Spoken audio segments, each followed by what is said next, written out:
COVID-19 pertama kali muncul di Wuhan, China pada bulan Desember 2019. Virus ini kemudian menyebar ke negara-negara selainnya hingga sampai sekarang lebih dari 200 negara terinfeksi virus tersebut, 1,34 juta kasus, dan lebih dari 74.000 orang meninggal dunia. I'm declaring a public health emergency of international concern over the global outbreak of novel coronavirus. Dan qadarullah, Indonesia menjadi salah satu negara yang terinfeksi virus tersebut. Presiden Jokowi mengumumkan kasus positif virus corona pertama di Indonesia. Ada 2 warga negara Indonesia yang dinyatakan positif terjangkit virus corona. Sebanyak 219 kasus baru, sehingga totalnya adalah menjadi 3.512 kasus. Dengan kondisi ini, saatnya kita kerja dari rumah, belajar dari rumah, ibadah di rumah. So, hari ini kita akan membahas tentang beberapa permasalahan fikih terkait virus corona ini. Let's begin. Yang pertama, tentang keluar dan masuknya ke wilayah wabah. Rasul Shallallahu Alaihi Wasallam mengatakan, jika kamu mendengar suatu wabah di suatu negeri, maka janganlah kamu datang ke negeri tersebut. Dan jika kamu berada di negeri yang terkena wabah, maka jangan kamu keluar dari negeri itu karena kamu takut dari wabah tersebut. Di sini Rasul Shallallahu Alaihi Wasallam melarang kita untuk memasuki daerah wabah, dan jika kita berada di daerah wabah tersebut, maka kita dilarang untuk keluar dari daerah tersebut. Ini menunjukkan bahwasanya Rasul Shallallahu Alaihi Wasallam memerintahkan kita untuk mengkarantina diri kita agar penyebaran virus tersebut dapat diminimalisir. Permasalahan yang kedua adalah tentang sholat berjamaah dan sholat Jumat. Dengan semakin masifnya penyebaran virus ini, pemerintah dulu sempat mengeluarkan kebijakan agar beribadah di rumah. Bahkan MUI kemudian mengeluarkan fatwa tentang bolehnya tidak sholat Jumat bagi laki-laki, tidak sholat berjamaah di masjid.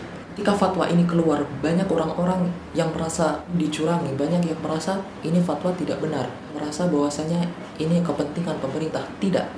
Dalam Islam ada uzur-uzur di mana kita diperbolehkan untuk tidak sholat jamaah di masjid. Uzur-uzur yang disebutkan oleh para ulama diantaranya adalah jika ada hujan, jika kalian sakit, kalian dalam perjalanan, itu menjadi uzur kita untuk tidak sholat berjamaah.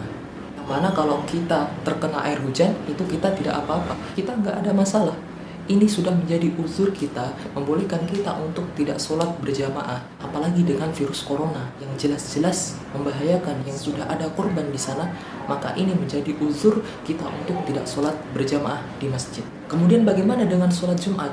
Di sini para ulama menyebutkan bahwasanya uzur untuk tidak sholat berjamaah di masjid itu juga uzur untuk tidak sholat Jumat bagi laki-laki. Sehingga dengan melihat kondisi seperti ini, melihat penyebaran virus yang seperti sekarang, maka fatwa bolehnya laki-laki untuk tidak sholat berjamaah di masjid dan untuk tidak sholat Jumat itu adalah fatwa yang benar, dan itu fatwa yang arif yang hendaknya kita taati. Kemudian muncul pertanyaan, jika kita tidak bisa sholat berjamaah, kita nggak akan dapat pahala 27 derajat. Kalau kita tidak sholat Jumat di masjid, kita nggak akan dapat pahala keutamaan sholat Jumat. Alhamdulillah, Rasul Shallallahu Alaihi Wasallam bersabda, jika seorang hamba bersafar atau sakit, maka tetap dicatat baginya seperti apa yang ia kerjakan ketika tidak safar dan tidak sakit. Di sini menunjukkan bahwasanya jika kita setiap harinya telah terbiasa untuk sholat berjamaah di masjid, kita setiap Jumat mengikuti sholat Jumat, maka ketika kita tidak melakukan ini karena uzur, maka pahala tersebut akan tetap dicatat untuk kita, karena kita telah terbiasa melakukan ibadah-ibadah tersebut sebelum adanya virus ini. Masalah yang ketiga adalah tentang kegiatan di luar. Kita tahu bahwasanya Islam selalu menganjurkan kita untuk saling bersilaturahmi. Namun dengan keadaan seperti ini, para ulama menyebutkan ketika kita bertemu dengan saudara kita, maka salam dicukupkan dengan lisan. Tidak perlu kita berjabat tangan untuk menghindari dan meminimalisir penyebaran virus yang ada. Itulah beberapa permasalahan fikih yang bisa kita bahas hari ini. Semoga Allah melindungi kita dari virus ini, dan semoga Allah segera mengangkat wabah ini. Amin ya rabbal alamin.